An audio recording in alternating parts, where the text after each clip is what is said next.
Bonjour Charles Pépin, vous êtes écrivain et philosophe. Bonjour. Votre précédent livre « Quand la beauté nous sauve » est paru en 2013. Ouais. Vous êtes encore auteur de BD, Platon Lagaffe, La planète des sages. C'est pour un roman que nous vous recevons à la Galerne, La joie. Ce livre est édité par Alary Éditions. Pouvez-vous, s'il vous plaît, nous raconter le début du roman ? Alors le début du roman, c'est l'histoire de Solaro qui va voir sa mère qui a un cancer en phase terminale à l'hôpital.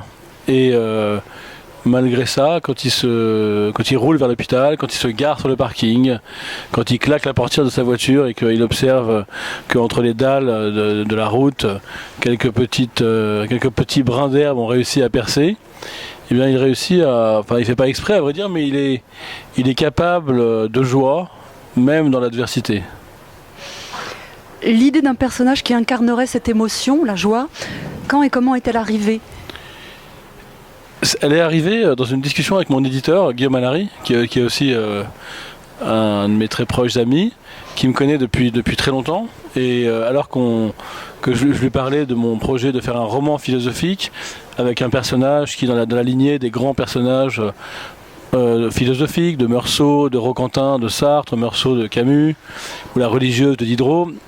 Et il m'a dit, mais pourquoi tu parles pas de ce que tu connais le mieux ? Je lui ai dit, mais je ne vois pas de quoi tu parles. Et en fait, il faisait référence au fait que j'avais moi-même connu des périodes d'adversité, peu importe un peu lesquelles, mais j'avais connu comme tout le monde des moments un peu durs.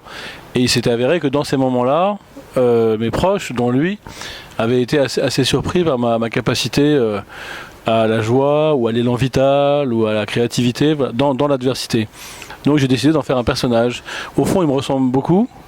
Sauf que je l'ai un peu débarrassé de ma cérébralité excessive.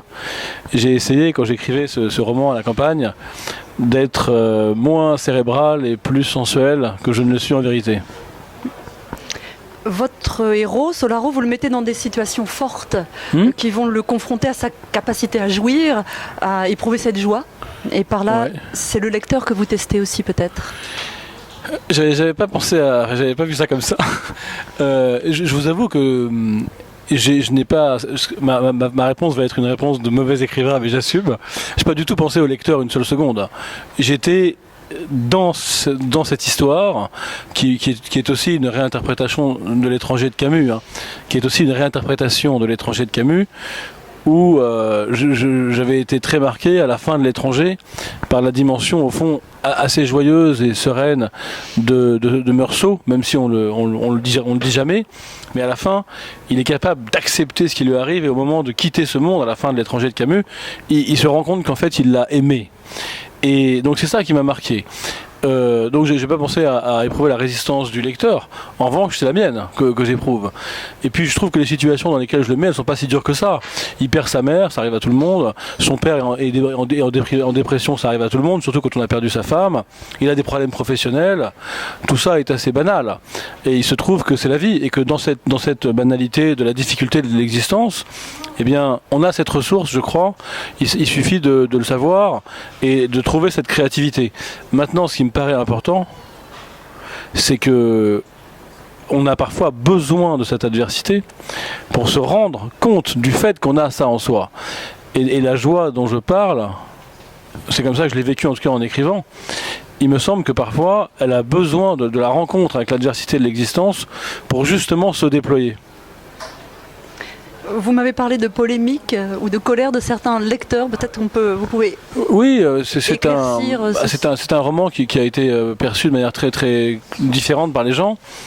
Et certains ont été un peu choqués par le fait qu'ils se sont identifiés à Solaro pendant longtemps, en se disant, voilà, je peux vivre comme lui, je peux être capable de ça dans l'adversité. Mais comme ça se radicalise et qu'il finit par peut-être faire des choses inacceptables, en tout cas perçu comme tel par la société, beaucoup de lecteurs sont venus vers moi en me disant je comprends pas, qu'est-ce que je peux faire quand je commence à m'identifier à lui, ça devient impossible, puisque ça finit mal, puisqu'il est jugé coupable lors de son procès, puisqu'il est même jugé fou par certains médecins. Donc ils étaient un peu coincés, les lecteurs, parce que soit ils accrochaient pas, et donc ils accrochaient pas, soit ils accrochaient trop, ils étaient déçus, in fine, ils se prenaient une claque en se disant au fond, je ne peux pas vivre comme Solaro. Mais c'est ça que j'adore, c'est que s'ils se sont dit je ne peux pas vivre comme Solaro, c'est qu'à un moment ils ont envie de vivre comme lui. Et puis il y a un autre type de lecteur qui pour le coup est un lecteur vraiment déçu, parce qu'il y avait un malentendu dans sa tête. Vu que en tant que philosophe j'ai beaucoup développé les thématiques plutôt positives, comme la beauté, la joie, etc. Et vu que le roman philosophique s'appelle La Joie, ils se sont dit je vais trouver des recettes pour être heureux. Or c'est tout le contraire ce que je propose. Donc eux ils ont la colère de celui qui se sent trompé sur la marchandise. Et je les comprends. Un des sujets de votre livre est, me semble-t-il, la justesse aussi, l'équilibre. Vous travaillez beaucoup sur ce sujet. Ouais. Et vous placez. Et un des lieux. Enfin, il y a plusieurs lieux dans le roman qui sont des lieux forts aussi. Je pense à donc l'hôpital, le tribunal, par exemple, où vous placez votre personnage. Et lui va s'équilibrer ou se déséquilibrer dans ces lieux-là. Ouais. C'est intéressant ce que vous dites. C'est justement dans un monde où la justice ne fonctionne pas qu'il reste de la justesse. Et cette justesse, je trouve qu'il a une justesse comportementale au fond. Il s'occupe bien de sa mère, mais les gens ne le voient pas parce qu'il a l'air trop joyeux. Il s'occupe bien de son père, mais les gens ne le voient pas parce qu'ils sont jaloux de la force de résistance qu'il a dans l'adversité. Parce que c'est aussi un roman là-dessus, au fond. Les gens sont jaloux quand vous arrivez à surmonter les difficultés en gardant la joie. Ça les blesse parce qu'ils n'y arrivent pas. Donc ils ont une jalousie à l'égard de celui qui est capable de ça. Et au fond, mon personnage, Solaro, je me rends compte qu'il a cette justesse comportementale, mais dans le palais de justice, où on lui reproche d'être désajusté. C'est-à-dire que exactement comme dans le procès de Meursault, dans l'étranger, en fait, ce qu'on a reproché à Meursault, c'est pas d'avoir tué un arabe, c'est d'avoir pas pleuré à l'enterrement de sa mère. Et ce qu'on va reprocher à mon personnage, c'est pas d'avoir tué, parce qu'il va aussi tuer par accident, mais c'est d'avoir été trop joyeux dans des circonstances difficiles de l'existence. Comme si la joie était un scandale au fond. Comme si on n'avait pas le droit à la joie parce qu'il y a un SDF qui meurt, pas le droit à la joie parce qu'il y a de la misère dans le monde. Et en fait, ce personnage, il a raison d'éprouver la joie. Je veux dire, quand il éprouve la joie, il est comme nous tous. Assumons cette idée, le roman parle de ça. Quand la joie jaillit, elle efface tout le reste. Et donc, au moment où la joie m'envahit, la souffrance de l'autre n'existe plus. C'est ce que le philosophe Clément Rosset dit très bien, en disant que la joie est totalitaire. En ce sens, elle est amorale, elle est scandaleuse, mais paradoxalement, elle n'empêche pas de bien s'occuper des autres, puisqu'elle ne dure pas, ce n'est qu'un instant. Et Solaro, le malheur, ce que les gens ne comprennent pas, c'est qu'il a des instants de joie, mais ça n'empêche pas d'être quelqu'un de bien. Simplement, c'est inacceptable aux yeux des autres. Et en fait, aux yeux des autres qui préfèrent se plaindre, vous voyez, dans la société du gémissement, de la complainte, en fait, on vous demande d'être les complices de la plainte des autres. Et quand quelqu'un se plaint parce que ça ne va pas, on vous demande d'abord de dire oui, ta vie est pourrie, tu as bien raison, mon pauvre.